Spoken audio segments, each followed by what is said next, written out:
Olá, sejam bem-vindos ao programa OAB na TV da 12ª Subseção, composta pelas cidades de Cravinhos, Jardinópolis, Ribeirão Preto, Santa Rosa de Viterbo, São Simão e Serrana.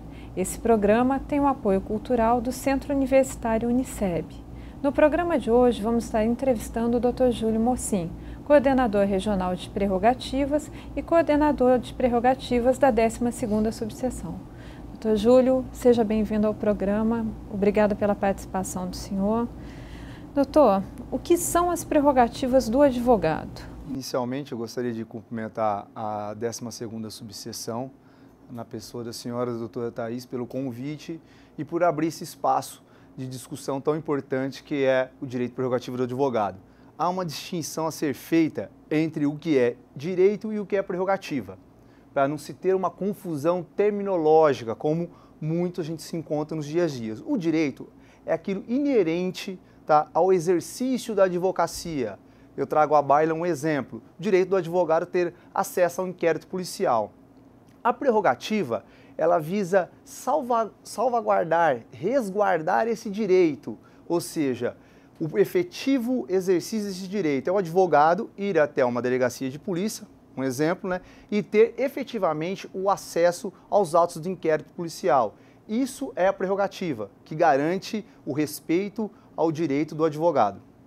Qual é a importância das prerrogativas para o advogado? A prerrogativa do advogado, bem como seus direitos, ao invés do pensamento errôneo de algumas pessoas que acham que a prerrogativa é um privilégio do advogado, onde não é, lê do engano, a prerrogativa, o direito e prerrogativa, na verdade, ele visa tutelar a administração da justiça, conforme nossa própria Constituição Federal também disciplina o tamanho da importância do advogado.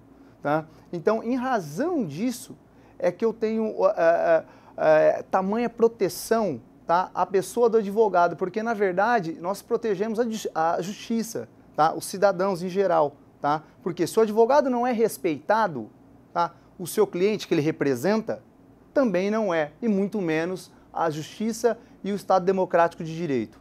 Doutor Júlio, quais são os direitos dos advogados em caso de prisão? Olha, veja bem, nós temos aqui no artigo 7º do Estatuto, que é a Lei 8.906, tá? Precisamente no inciso 2, 3, 4 e 5, tá? A questão da prisão, a questão da inviolabilidade, tá, do escritório de advocacia, bem como do advogado. No que tange à prisão, é direito do advogado quando, veja bem, quando ele está no exercício da sua profissão e ele é preso, é direito dele, no auto de prisão em flagrante, tá, ser acompanhado por um membro da OAB. Tá? Geralmente é acompanhado por alguém da prerrogativa, geralmente o plantonista, tá, sob pena de nulidade do auto de prisão em flagrante.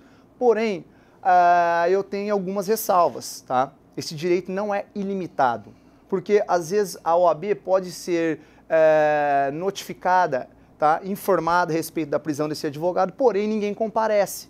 Então, isso por si só não posso declarar como nulo o auto de prisão em flagrante. Tá? Então tem que se ter esse cuidado na questão da prisão em flagrante, que é encontrada no artigo 7º e no inciso 4º do Estatuto. Daí, então, a importância, né, doutor, da comissão de prerrogativas. Sim, sim. A importância é tamanha que nós temos, inclusive, um celular de plantão, justamente para esses casos, porque pode alguém ser preso na madrugada, num final de semana, tá? Para se encontrar alguém da OAB, né, que vai se fazer representar por alguém da Comissão de Direito e Prerrogativa, que vai dar aquele passo inicial. E também há de se fazer uma ressalva. Obrigatoriamente tem que ser comunicada à Ordem dos Advogados também a questão, o setor ético nosso. Por quê? Porque dependendo do crime que o advogado comete, se é no exercício da profissão ou não, a Comissão de Ética e Disciplina deve apurar essa eventual transgressão a preceitos éticos disciplinares da OAB. A Sala de Estado-Maior, que versa a nossa legislação, o Estatuto do Advogado, ela tem sido respeitada, ela tem sido concedida aos advogados? Olha, a Sala de Estado-Maior, ela vem disciplinar aqui no inciso 4º do Estatuto, do artigo 7º, tá? Há uma discussão muito grande, porque respeitada não é. Embora o Supremo já pacificou isso, tá? Em ação direta de inconstitucionalidade, em reclamações, em habeas corpus, só que ela não é respeitada. Por quê? Primeiro ponto, o magistrado ele tem que se ater, tá? Nos limites da competência dele quando ele vai buscar uma sala de Estado maior para o advogado, porque há de fazer uma distinção. E o que é essa sala de Estado maior? Ela não é a mesma coisa que nós temos no Código de Processo Penal, a prisão especial do 295 do CPP. A prisão especial é uma cela dentro do próprio presídio em que ficam pessoas que têm uma diplomação, um grau superior, presidentes da República, ministros. Tá? A sala de Estado maior não. É literalmente uma sala desprovida de cela, de tranca. E o grande problema é o acesso a essas salas, porque nós não temos. Tá? A rigor, há entendimento que a sala de Estado Maior teria que ser uma sala relativa à polícia militar. Por quê? É um policiamento ostensivo, preventivo e desrespeito à segurança pública, e não a sala do Exército. Posicionamento já encampado para o TRT da 3ª região nossa aqui. Por quê? A sala de Exército é destinada para outras finalidades. E até porque hoje, qualquer pessoa do Exército, bem como da Polícia Militar, teria que ter um conhecimento, tá? Teria que saber como se portar, tá? Em relação à prisão do advogado, porque não teria cela. E nós não temos essas salas. Então, a rigor, na sua falta, é obrigatório o magistrado determinar a prisão domiciliar do advogado.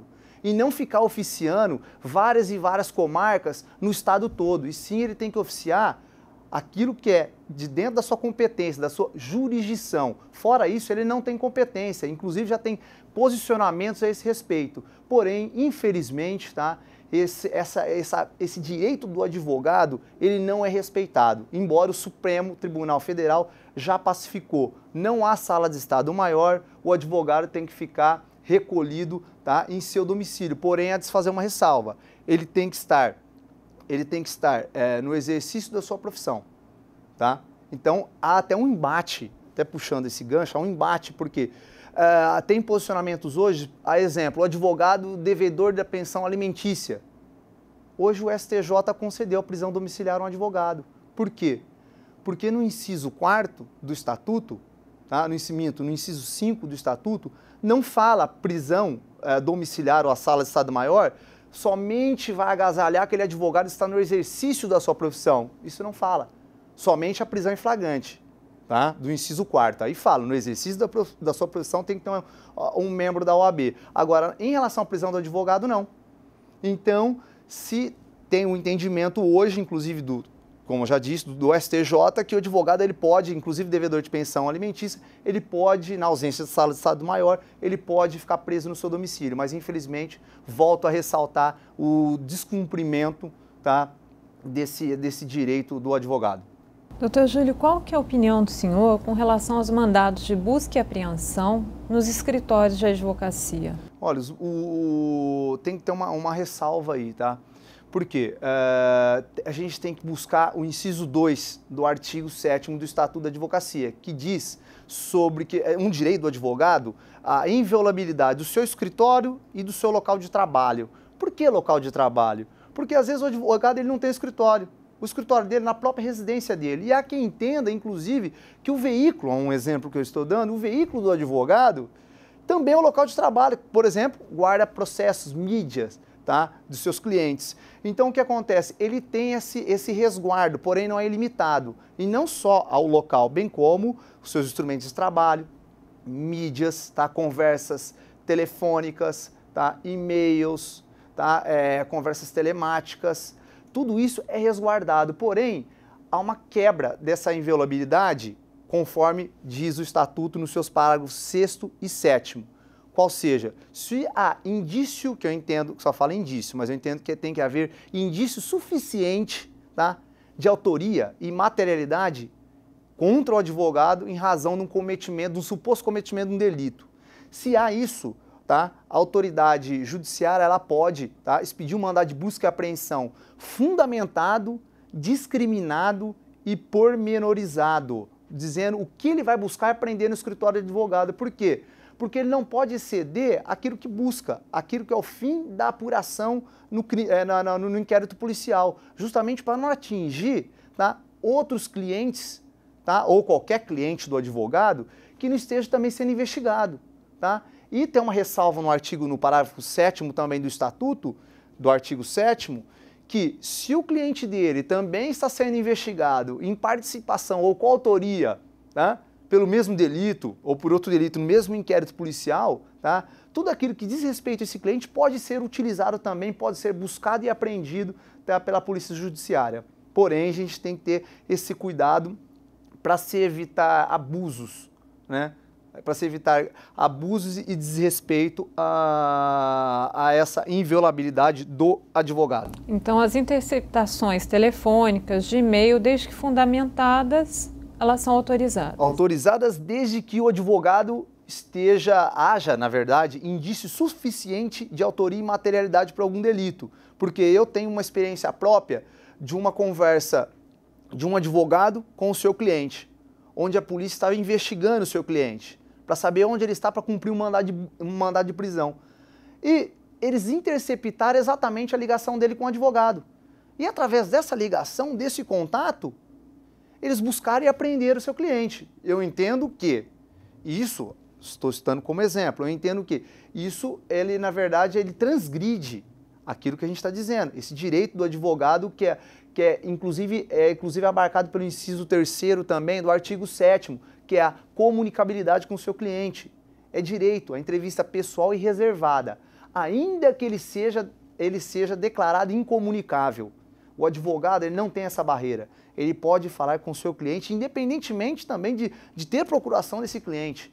Então, essa quebra do sigilo telefônico, de SMS, de e-mail, também ela tem que ser fundamentada no parágrafo 6º e parágrafo 7º do artigo 7º do Estatuto da Advocacia.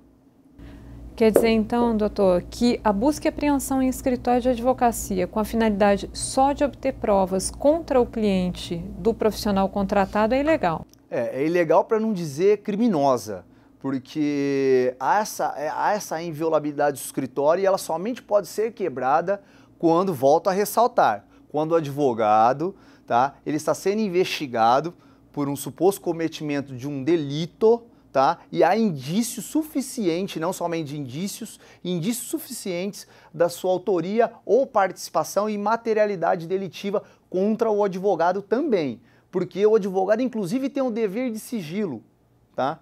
Porque se ele for chamado, inclusive, que é um outro direito dele, se ele for chamado para ser ouvido também, para produzir prova contra o cliente dele, ele pode se negar, porque ele tem esse dever de sigilo e ele responde, inclusive, eticamente, pela quebra do sigilo que ele deve ter, a obrigação, dever dele para com o seu cliente.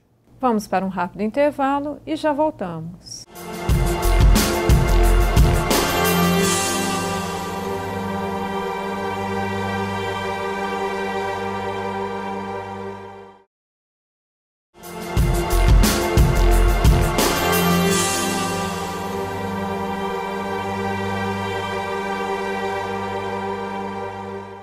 Voltamos a apresentar o programa OAB na TV.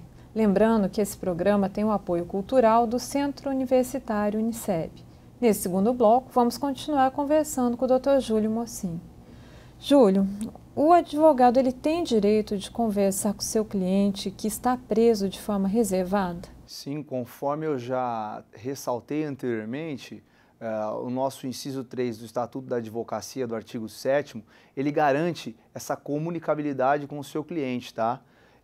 Ainda que ele seja declarado incomunicável, tá? Ou seja, a incomunicabilidade não se aplica ao seu defensor, tá? Por quê? Porque ele deve conversar com o seu cliente, ele deve se ater a fatos que só o cliente pode lhe passar para fazer uma defesa técnica compatível com o caso que ele defende, tá? E até mesmo porque, indo um pouquinho mais longe, é direito, inclusive, daquele que se encontra preso, ter uma entrevista com o seu advogado,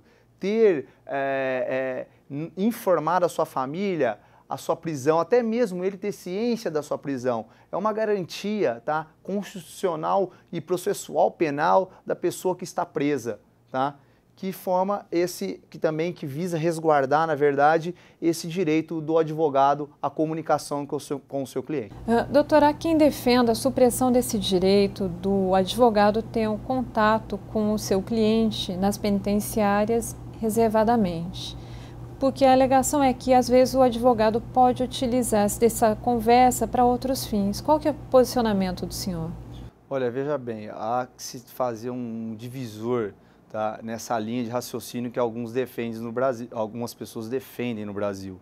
Porque eu tenho que separar o advogado que vai até uma penitenciária, um CDP, um centro de ressocialização, entrevistar com o seu cliente, porque é necessário para o devido processo legal, para a ampla defesa e o exercício também do contraditório, daquele advogado que realmente ele integra uma organização criminosa e lá ele está para outro fim, que não da advocacia, tá? Um fim literalmente criminoso, tá? Mas nesses casos, tá, se tem o aparato correto, tá, para se evitar isso, qual seja apuração criminal, apuração ético-disciplinar pela ordem dos advogados, com a exclusão desse advogado dos quadros, o que não pode se permitir, sob pena de se calar a advocacia e acabar-se com o Estado Democrático de Direito, é que seja tolhido o direito do advogado de se entrevistar com o seu cliente. Inclusive, isso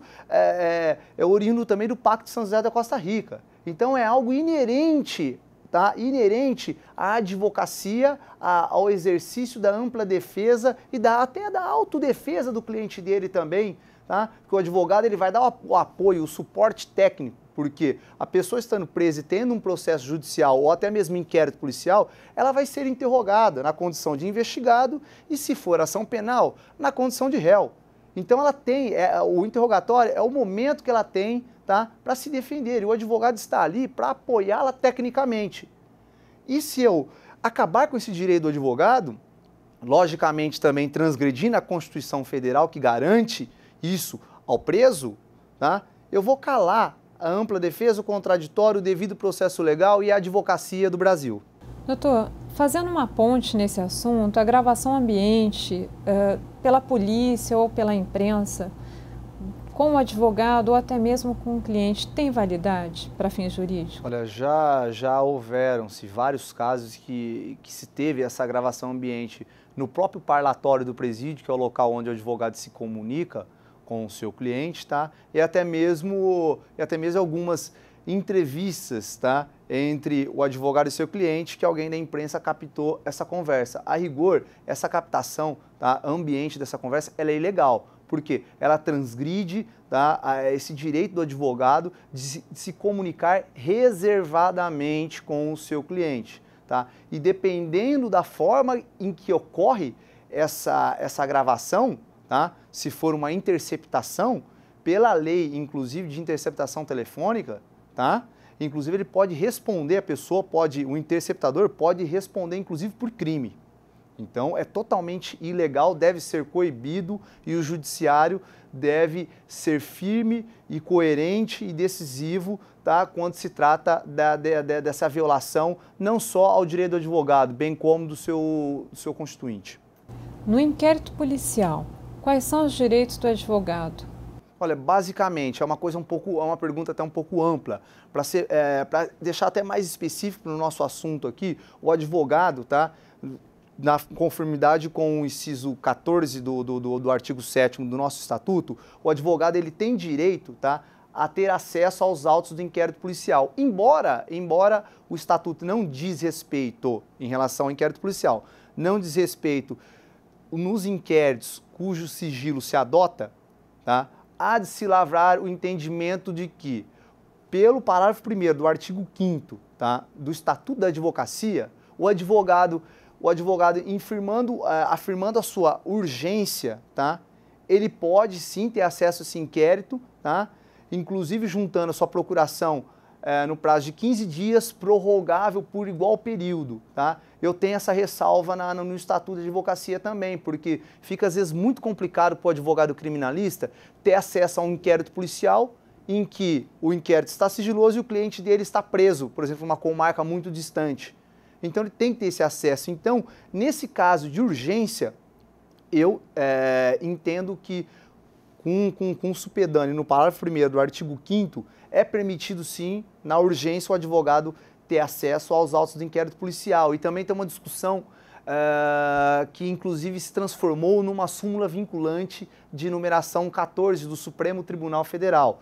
Qual seja, em muitos casos, tá, se tinha, durante o inquérito policial, você tem a colheita de prova. Porém, aquela prova produzida, a autoridade policial, ela não disponibilizava para o advogado, embora já fosse produzida. Não era uma prova que estava se produzindo.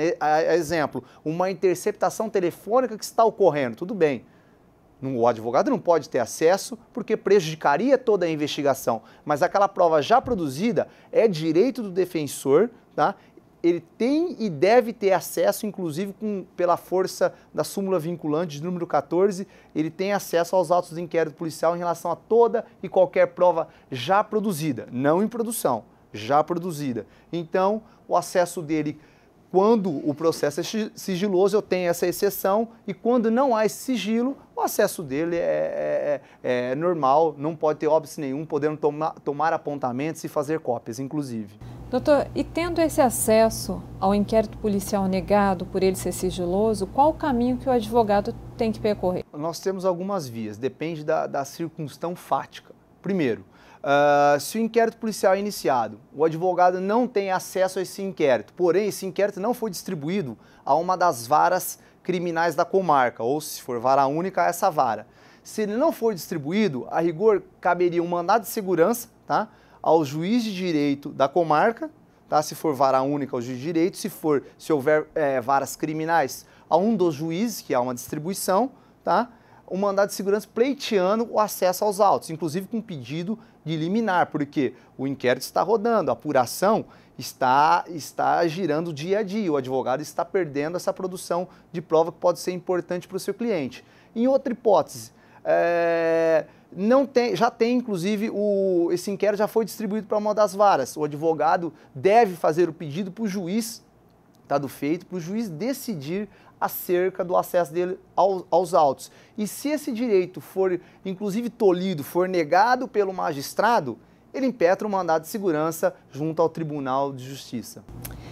Doutor, o advogado ele tem direito de ser recebido pelo juiz de direito ou não tem? Como que se procede nesses casos? Isso é um direito do advogado contemplado no inciso 8º do artigo 7º do Estatuto da Advocacia. É um direito do advogado falar diretamente com o magistrado, quer seja na sala de audiências, quer seja em seu gabinete. E ressalto, independentemente de agendar horário. Porque ainda para a infelicidade do judiciário, da advocacia e do Estado Democrático de Direito, tem alguns juízes que limitam, tá? Que impedem muitas vezes ou criam obstáculo para que o advogado vá despachar com ele. Tá? O que o magistrado tem que entender, tá? Porque que ali é um local, primeiro, local público. Tá?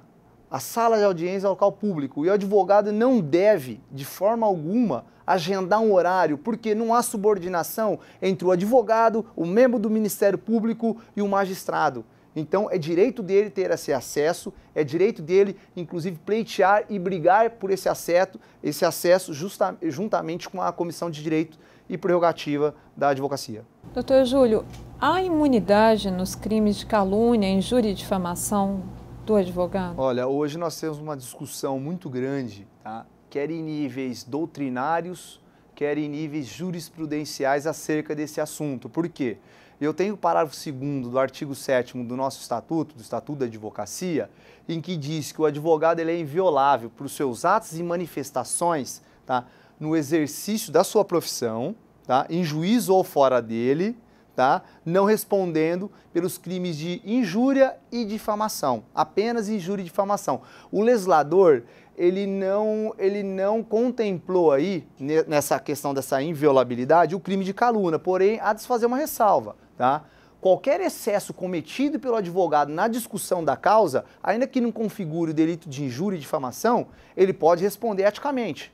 E é dever da Ordem dos Advogados do Brasil apurar isso em procedimento administrativo disciplinar, tá? Só que eu tenho uma discussão com o artigo 133 da Constituição Federal, que diz que o advogado ele é indispensável à administração da justiça, sendo inviolável pelos seus atos e manifestações no exercício legal da sua profissão, tá? Nos limites da lei. Aqui no artigo 133 da Constituição, ele não fala nos delitos de injúria, difamação e calúnia.